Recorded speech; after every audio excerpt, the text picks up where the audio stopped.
ఇది universe core map. ప్రతి Galaxy స్థానం, ప్రతి నక్షత్ర చరిత్ర అన్నీ ఇక్కడ ప్రత్యక్షంగా చూడవచ్చు. మన పరిశోధనను ఎక్కడ్నుంచి ప్రారంభించాలి? సైన్స్ ఒకటి చెప్తుంది, మతాలు ఇంకొకటి చెప్తాయి. మనిషి ఆరంభం అసలు ఎలా జరిగింది? భూమిపై 4000కు పైగా మతాలున్నాయి. కానీ ధర్మం ఒక్కటే. అయితే ఒక పని చేద్దాం. సైన్స్కు దగ్గరగా ఉన్న కొన్ని మతాలు చూపించు. విశ్లేషణ ప్రారంభమైంది. డేటా సరిపోల్చబడుతోంది. వేలాది సిద్ధాంతాల్లో నుంచి సహజ నియమాలకు సరిపోయే అంశాలు గుర్తించబడ్డాయి. ఇవి పరిశీలనకు ఎంపికయ్యాయి. సృష్టి, ప్రకృతి నియమాలు, ఆరంభం గురించి సైన్స్ చెప్పే సిద్ధాంతాలకి ఇవి దగ్గరగా ఉన్నట్లు విశ్లేషణ చూపిస్తోంది. ప్రపంచంలో ప్రధానంగా 6 మహామతాలున్నాయి: హిందూ, క్రైస్తవ, ఇస్లాం, యూద, బౌద్ధ, సిక్. మార్గాలు వేరు, అన్వేషణ ఒకటే. అన్నిటిలో ఒకేలా ఉన్న విషయాలేమిటి? ఈ మార్గాల్లో ఉన్న సామ్యాలను చూస్తే సిక్ మతం ఇస్లాం మరియు హిందూ మార్గాల ప్రభావంతో ఏర్పడింది. దీనిని ముందుకు తీసుకువచ్చింది గురు నానక్ దేవ్జీ. అంతిమ భావం మాత్రం ఒక్కటే, ఒకే దేవుడు. వారి దుస్తుల్లో కొంత ఇస్లామిక్ సంప్రదాయం ప్రభావం ఉంటుంది, మరికొంత భారతీయ హిందూ సంప్రదాయం ప్రభావం కనిపిస్తుంది. హిందూ ధర్మం చాలా ప్రాచీనమైన జీవన విధానం. ఇది ఒక్క వ్యక్తి స్థాపించిన మతం కాదు, కాలంతో పాటు అభివృద్ధి చెందిన సంస్కృతి. ప్రకృతే దేవతగా భావించే తత్వం ఇందులో ఉంది. సృష్టి మొత్తం ఒకే శక్తి రూపమని చెప్తుంది. జీవం మరియు విశ్వం మధ్య సంబంధాన్ని వివరిస్తుంది. రూపాలు అనేకంగా కనిపించినా మూలశక్తి ఒకటే అని ఈ తత్వం చెప్తుంది. అణువు నుంచి ఆకాశగంగ వరకు ఒకే నియమం పనిచేస్తుందని సూచిస్తుంది. శాస్త్రానికి దగ్గరగా ఉండే దృష్టికోణం ఇది. కొన్ని అంశాలు తత్వంగా నిలిచాయి, కానీ కొన్ని కథలకు చారిత్రక ఆధారాలు తక్కువగా ఉన్నాయి. ఆధ్యాత్మిక భావం ఎక్కువ, భౌతిక సాక్ష్యం తక్కువగా కనిపిస్తుంది. ఇక మిగిలినవి జుడాయిజం, క్రైస్తవం, ఇస్లాం. వీటిని కలిపి అబ్రహామిక్ మతాలు అంటారు. ఒకే మూల విశ్వాసం నుంచి పుట్టిన మార్గాలివి. ఈ 3 మతాల మూలం ఒక్కటే. అబ్రహాం అనే ఒకే వ్యక్తి నుండి ఈ సంప్రదాయం ప్రారంభమైంది.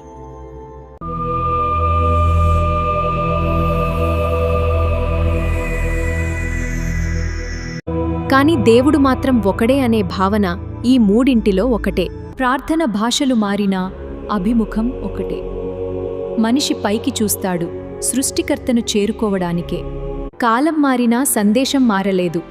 దూతలు మారారు, కాని పిలుపు మాత్రం అదే. ఒకే దేవుని వైపు తిరుగు. మనిషి మార్గం తప్పినప్పుడు మొదటి మార్గదర్శనం ఇవ్వబడింది. సృష్టికర్తను గుర్తు చేయడానికి దూతలను పంపడం ప్రారంభమైంది. మనిషి మార్గం తప్పడం అంటే ఏమిటి? అది మనిషి సృష్టి తర్వాతే ప్రారంభమైంది. జిన్నుల తర్వాత దేవుడు మట్టితో మనిషిని సృష్టించాడు. అతనికి తోడుగా స్త్రీని సృష్టించాడు. వారిద్దరినీ ప్రశాంతమైన స్థలంలో ఉంచాడు. శైతాన్ వారి మనసులో సందేహం కలిగించాడు.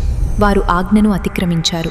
దేవుడు క్షమాపణ మార్గం చూపి భూమిపై జీవించమని పంపించాడు. వారికి ఒక మార్గం చెప్పబడింది. ధర్మాన్ని అనుసరిస్తే తిరిగి చేరుతారు. జీవితం పరీక్షగా మొదలైంది. మనుషుల ప్రయాణం అక్కడినుంచే ప్రారంభమైంది. ఒక జంటతో మొదలైన జీవితం తరతరాలుగా విస్తరించింది. ప్రతి మనిషి మరొకరికి బంధువే. భూమంతా ఒకే కుటుంబంగా మారింది. ఒక జంట నుంచి ఇంతమంది వచ్చారా? సాధ్యమే. కాలంతో సంఖ్య వేగంగా పెరుగుతుంది. తరాలు పెరిగే కొద్దీ జనాభా విస్తరణ సహజం. శాస్త్రం ప్రకారం ప్రాచీన మానవుల మూలం ఆఫ్రికాలో కనిపించింది. కాలక్రమేణా వారు విస్తరించి ప్రపంచమంతా వ్యాపించారు. ఒక ఉదాహరణతో దీన్ని అర్థం చేసుకోవచ్చు. ఒక వ్యక్తికి 2 తల్లిదండ్రులుంటారు. ప్రతి తరంతో సంఖ్య పెరుగుతుంది. ఇలా ప్రతి తరం రెట్టింపు అవుతూ సంఖ్య గుణాత్మకంగా విస్తరిస్తుంది. అందుకే ఒక జంట నుంచి మానవజాతి విస్తరించడం సాధ్యమే. కుటుంబ విస్తరణ ఫిషన్లా కనిపిస్తుంది. అంటే ఒక జంట నుంచి తరాలు విడిపోతూ సంఖ్య పెరుగుతుంది. కాలంతో అది విశాలమవుతుంది. ఇప్పుడు అర్థమైంది. ఒక జంట నుంచి జీవితం కాలంతో సహజంగా విస్తరించవచ్చు. ఎందుకని ఇన్ని మతాలొచ్చాయి? మనుషులు భూమికి వచ్చిన తర్వాత ధర్మం మసకబారింది. దృష్టి మళ్లించడానికి శైతాన్ కూడా ఉన్నాడు. అందుకే దేవుడు ప్రవక్తలను పంపించాడు. సంప్రదాయ వివరాల ప్రకారం సుమారు 1,24,000 మంది ప్రవక్తలు వేర్వేరు జాతులకు వారి భాషలో సందేశం అందించారు. కాలంతో ప్రజలు తమ ప్రవక్తలను అనుసరించారు. సందేశం ఒకటే ఉన్నా వారి అనుసరణ ప్రాంతానుసారం మారింది. వ్యాఖ్యానాలు కాలంతో మారాయి. అలా వేర్వేరు మత సమూహాలు ఏర్పడ్డాయి. కాని మూల సందేశం ఒకటే.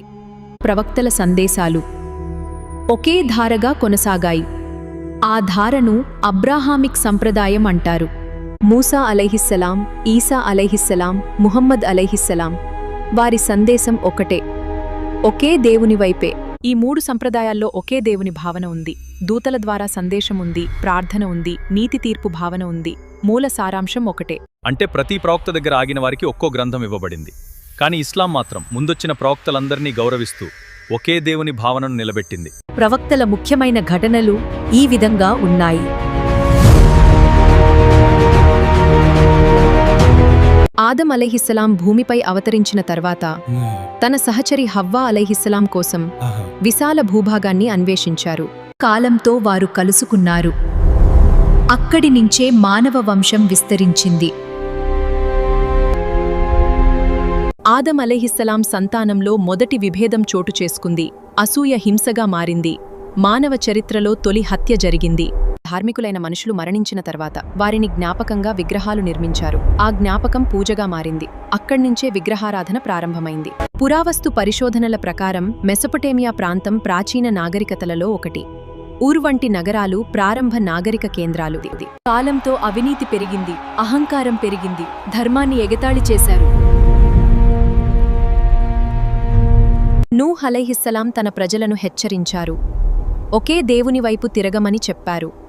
కాని చాలామంది వినలేదు. దేవుని ఆజ్ఞతో ఒక నౌక నిర్మించబడింది.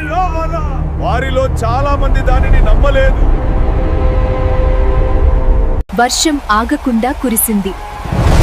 నీరు భూమిని కప్పేసింది. ప్రళయం ముగిసిన తర్వాత కొద్దిమంది మాత్రమే మిగిలారు. నూహ్ అలైహిస్సలాం కథలో మహాప్రళయం తరువాత నౌక రక్షణగా నిలిచింది. మత్యావతారం కథలో చేప మార్గద. హూద్ అలైహిస్సలాం వారిని హెచ్చరించారు, కానీ వారు వినలేదు. ఇబ్రాహీం అలైహిస్సలాం సత్యాన్వేషణలో ఆకాశాన్ని పరిశీలించారు. నశించే వాటిని దేవుడిగా స్వీకరించలేమని గ్రహించారు. ఆ కాలంలో పెద్ద నగరాలు ఏర్పడ్డాయి. నిర్మాణాలు మరియు సమాజం అభివృద్ధి చెందింది.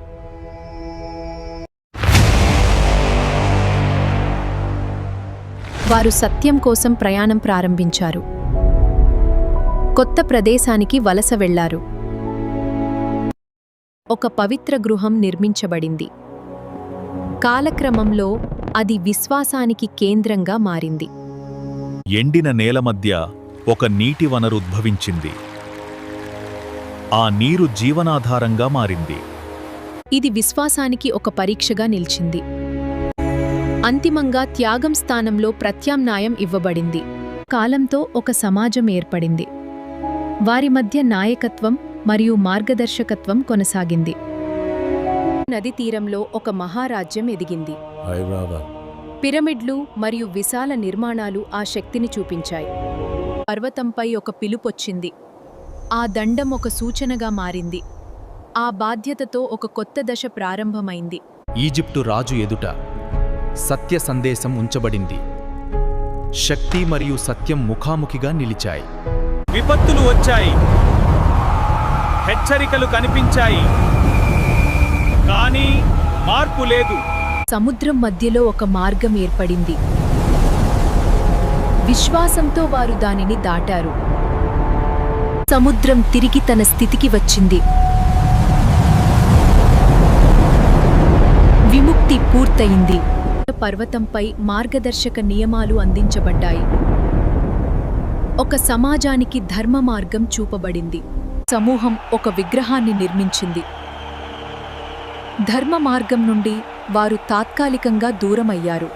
సంవత్సరాలు ఎడారిలో గడిచాయి. ప్రయాణం సహనానికి ఒక పరీక్షగా మారింది. ఒక యుగంలో రాజ్యం మరియు జ్ఞానం కలిసి నడిచాయి. నాయకత్వం మరియు బాధ్యత ప్రధానంగా నిలిచాయి. సులేమాన్ అలైహివసల్లాం కాలంలో గాలి కూడా ఆజ్ఞ విన్నది అని చెబుతారు. ఆయనకు జ్ఞానం ఇవ్వబడింది.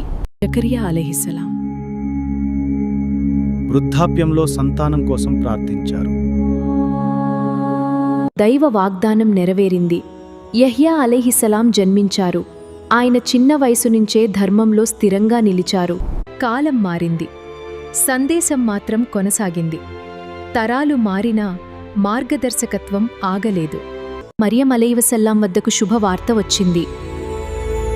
దైవ సంకల్పంతో ఒక ప్రత్యేక జననం జరగబోతోంది. ఒక ప్రశాంత రాత్రిలో ఆ ప్రత్యేక జననం జరిగింది. ఒక కొత్త దశ ప్రారంభమైంది. ఆమె గ్రామానికి తిరిగి వచ్చారు. ప్రజలు ఆశ్చర్యంతో చూశారు. ఒక కొత్త అధ్యాయం ప్రారంభమైంది. ఆ చిన్న వయసులోనే ఒక సందేశం వినిపించబడింది. ప్రజలు ఆశ్చర్యంతో నిలిచారు. కాలం మారినప్పుడు ఒక కొత్త సందేశం వెలుగులోకి వచ్చింది.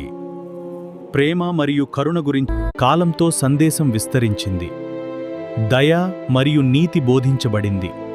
కొంతమంది దాన్ని స్వీకరించారు. ఆయన అనేకులు ఉపశమనం పొందారు. సందేశం విశ్వాసాన్ని పెంచింది. సందేశం విస్తరించే కొద్దీ వ్యతిరేకత కూడా పెరిగింది. సమాజం విభజనను అనుభవించింది. ఒక రాత్రి ఈసా అలైహిస్సలాం చుట్టూ ఉత్కంఠభరిత పరిస్థితులు ఏర్పడ్డాయి.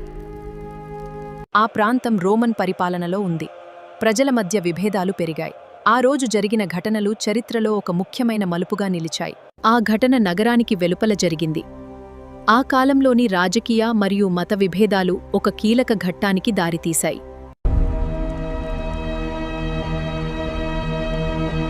ఆ ఘటన తర్వాత ప్రజలలో భిన్న అభిప్రాయాలు పెరిగాయి. కొంతమంది విశ్వాసంతో ముందుకు సాగారు. ఆ కాలం కొత్త అధ్యాయానికి మార్గం వేసేసింది.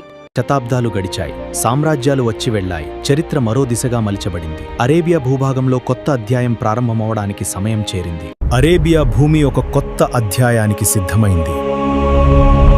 కాలం మారబోతోంది. ఆ కాలంలో అరేబియాలో తెగల విభజనలు పెరిగాయి. ఆధ్యాత్మిక స్పష్టత మసకబారింది. మార్పు సమీపంలో ఉంది. ఇబ్రాహీం అలైహిస్సలాం మరియు ఆయన కుమారుడు దైవ ఆజ్ఞతో ఈ గృహాన్ని నిర్మించారు. ఎడారిలో జంజం నీరు ఉబికి వచ్చింది.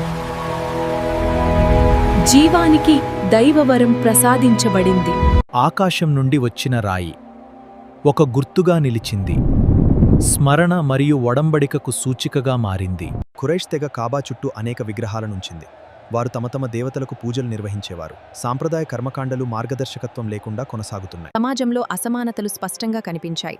ధనవంతులు అధికారాన్ని స్వాధీనం చేసుకున్నారు. బలహీనులు మరియు అనాథలు అవగణనకు గురయ్యారు. ఆ కాలంలో సమాజంలో దయ తగ్గిపోయింది. బలహీనుల విలువ తగ్గింది. మార్పు అవసరం మరింత స్పష్టమైంది. కాలం ఒక కీలక దశకు చేరుకుంది. అరేబియా భూమి ఒక మహత్తర మార్పుకు సిద్ధమైంది. ఆ రాత్రి మక్కాలో ఒక శిశువు జన్మించాడు. ముహమ్మద్ అలైహిస్సలాం మానవ చరిత్రలో కొత్త అధ్యాయాన్ని ప్రారంభించారు. బాల్యంలోనే ఆయన ప్రశాంత స్వభావంతో గుర్తింపు పొందారు. నిజాయితీ మరియు నమ్మకంతో సమాజంలో ప్రత్యేక స్థానం సంపాదించారు. అల్ అమీన్ అని పిలువబడ్డారు. నమ్మకానికి ప్రతీకగా నిలిచారు. ఖదీజా రదియల్లాహు అన్హా ఆయన నమ్మకాన్ని గుర్తించారు. వారి వివాహం ఆధ్యాత్మిక ప్రయాణానికి బలంగా మారింది. సమాజ జీవితం కొనసాగుతోంది. కానీ సత్యాన్ని వెతికే మనసు ఇంకా లోతైన ఆలోచనల వైపు సాగింది. సమాజ స్థితిని గమనిస్తూ ఆయన హిరా గుహలో ఆత్మచింతన ప్రారంభించారు. మార్పు సమయం చేరువైంది. ఆ రాత్రి హిరా గుహలో మొదటి దైవవాక్యం అందింది. ఒక కొత్త యుగం ప్రారంభమైంది. హిరా గుహలో జరిగిన సంఘటన తర్వాత ఆయన ఇంటికి తిరిగి వచ్చారు. ఆ సమయంలో ఆయనకు ధైర్యం మరియు నమ్మకం ఇవ్వబడింది. పూర్వ గ్రంథాలను తెలిసిన ఒక వృద్ధుడు ఈ సంఘటనను గుర్తించారు. ఇది పూర్వ ప్రవక్తల సందేశంతో సంబంధం ఉన్నదని తెలిపారు. మొదటి సందేశం నిశ్శబ్దంగా ప్రారంభమైంది. కొద్దిమంది విశ్వాసంతో ఆ మార్గాన్ని స్వీకరించారు. మక్కా నగరం విగ్రహారాధనతో నిండిపోయింది. ఆ సమయంలో సత్య సందేశం ప్రజల ముందు ప్రకటించబడింది. మొదట్లో ఆయన తన భార్య ఖదీజా రదియల్లాహు అన్హా గారిని అడిగేవారు, ఈ సందేశాన్ని ఎవరు నమ్ముతారు అని. కానీ ఈరోజు ప్రపంచవ్యాప్తంగా కోట్లాది మంది ఆ సందేశాన్ని అనుసరిస్తున్నారు. ఒకప్పుడు ఒక ప్రశ్నగా ప్రారంభమైన సందేశం ఈరోజు ప్రపంచవ్యాప్తంగా కోట్లాది హృదయాలలో ఉంది. మానవ ఆవిర్భావం వెనుక ఇంతటి కథ ఉందా? ఇది నిజంగా అద్భుతంగా ఉంది. నాకు ప్రతి విషయం చాలా దగ్గరగా చూడాలి. అయితే మన ప్రయాణం మొదటి మనిషి సృష్టి దగ్గర్నుంచే ప్రారంభించాలి. దానికోసం వారు మొదట నివసించిన జన్నత్ తోటకు వెళ్ళాలి. మొదట వారు జన్నత్ తోటలో నివసిస్తారు. తర్వాత ఒక ఘటన కారణంగా వారు భూమికి పంపబడతారు. అక్కడి నుంచే మానవ జీవితం ప్రారంభమవుతుంది. ప్రయాణం ప్రారంభించు. మనము ఇప్పుడు మానవ చరిత్ర ప్రారంభమైన